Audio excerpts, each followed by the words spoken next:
Ma'am, good eve. Tudloan ta ka kung paano ma-login imo account via cellphone number. Kinaobra ko na nagina kayo nung Giovanni. Para login ka. Then, pindot mo sa username.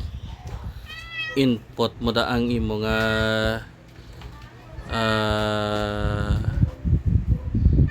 try mo put ang imo anay nga number.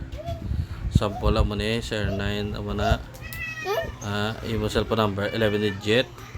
Tapos ang password 1 2 3 4 5 6 and login mo. Kung mag-incorrect password or username, diri ka na kadto sa email, tapos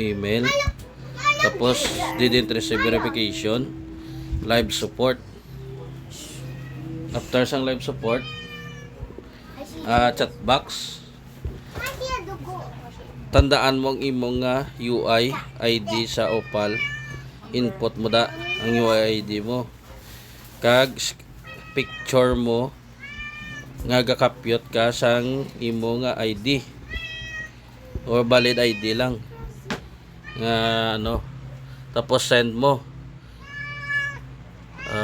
lang di sa sa ila sa customer man nang cannot login amo lang na ibutang mo, tapos ma-reply na sila sa imo, ihatag na nilang number mo tong aging gamit, kaga nila sa password nga 1 2 3 4 5 6 amo na siya.